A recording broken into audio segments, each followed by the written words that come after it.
ఆకునాదిపల్లి ఎటు నాగారం అండి. వాళ్ళ పాపకు 1వ తారీఖు నుంచి ఈ నెల 1వ తారీఖు నుంచి నిన్నటి వరకు ట్రీట్మెంట్ అయింది.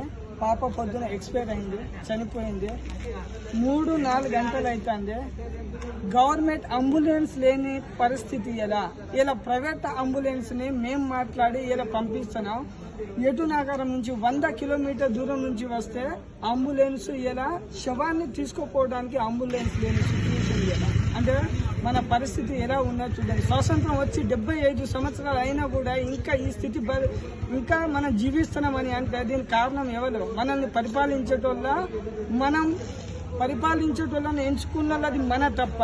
ఇలా కొంతమంది ఇలా రాజకీయ నాయకులను వీళ్ళు ఫోన్ చేస్తే చెప్పిండ్రట వాళ్ళకు రాబోయే కాలంలో సమాధానం చెప్తాం, 1 గంట తర్వాత ఫోన్ చేయండి, మేము వెహికల్ పంపిస్తాం, లేకపోతే మీరు వాట్సాప్ చేయండి, లేకపోతే ఏదైనా పంపించండి, 1 గంట తర్వాత చేస్తా అని సెల్లు స్విచ్ ఆఫ్ చేసుకున్న రాజకీయ నాయకులు ములుగు నుంచి ఇలా చేసిందట. ఇది ఎంతవరకు రైట్ అండి? మీకు చేత కాకుండా నేనేం చేయలేదని చేతులు ఎత్తేయాలి. ఇలా 3 గంటల పాటు శవాన్ని పట్టుకొని ఒక తండ్రి నిలబడ్డాడు. సిగ్గుండాలి. ఎలక్షన్ అప్పుడేనా గుర్తు వస్తాడు వీళ్ళు. ఇటువంటి టైంలో గుర్తు రారా మీకు?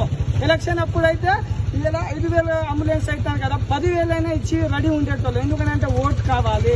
కానీ ఇప్పుడు ఎలక్షన్ అయిపోయింది కదా, నేను ఎమ్మెల్యే ఎంపీ దేనికి నిలబడతలేను కదా, నాకేం అవసరం అని ఫోన్ కూడా కొందరు లిఫ్ట్ చేస్తలేరట. వాళ్ళ పేర్లు కూడా రాబోయే కాలంలో మీకు చెప్తాం. ఆ లిస్ట్ కూడా మా దగ్గర ఉన్నది. కానీ ఇది చాలా దుర్మార్గం, ఇది తప్పు. రాజకీయ నాయకులు ఎవరైనా సరే, అది నేనైనా సరే, ఇంకోలైనా సరే జనాలను మానవత్వం చూడండి, ఓటర్ల కోసం కాదు.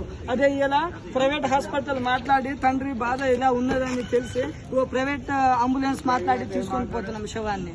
ఆ డబ్బులు మేము కట్టి, మా ఫ్రెండ్స్ మేము తల ఇంత కట్టి ఒక తండ్రి ఆవేదన చూడలేక శవాన్ని తీసుకుపోయే పరిస్థితి కూడా లేదు. ఇలా ఒక శవాన్ని తీసుకుపోవడానికి ఒక తండ్రి 3 గంటల నుంచి తల్లడిల్లుతాడు.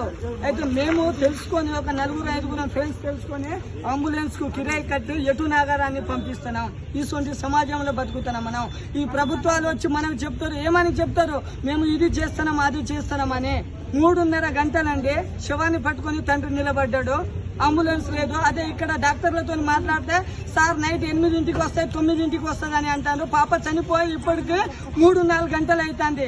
సాయంత్రం 8 గంటల వరకు తండ్రి ఇలాగనే ఉంటాడు ఆ పాపని పట్టుకొని. సిగ్గు ఉండాలి కొంచెమైనా. ప్రభుత్వానికి కావచ్చు, ఓట్లేసే జనాలకైనా కావచ్చు. ఏ సొంతలను ఎన్నుకుంటున్నామో మనం, ఏ సొంతలను ఎన్నుకున్నామో. ఇలా ప్రతిపక్షం కావచ్చు, మిత్రపక్షం కావచ్చు. ఇలా ములుగు నుంచి కూడా కొంత నాయకులు చెప్పిందట, నాకు వాట్సాప్ చేయి, చూస్తా, నేను అంబులెన్స్ పంపిస్తా, లేకపోతే ఇది చేస్తా.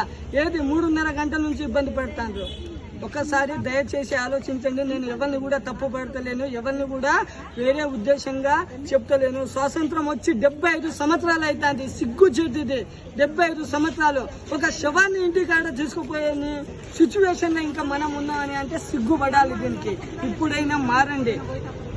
ఇలా ప్రతి నాయకుడు చనిపోయిందంటే ఒక దండ వేస్తాడో, ఫోటో పోజ్ ఇచ్చేస్తాడో, పరామర్శించిన ఫలాని నాయకుడు. సిగ్గుండాలి. నీ పర్మిషన్ ఏమని కావాలి? ఇటువంటి ఆపదలు ఆదుకోవాలి. కానీ ఇంకోసారి చనిపోయిన దగ్గర వచ్చి ఫోటో దిగి పరామర్శించిందని పెడితే చెప్పుతోని కొట్టండి వాడిని. ఏ నాయకుడైనా సరే చెప్పుతోని కొట్టండి. థ్యాంక్ యూ అందరికీ.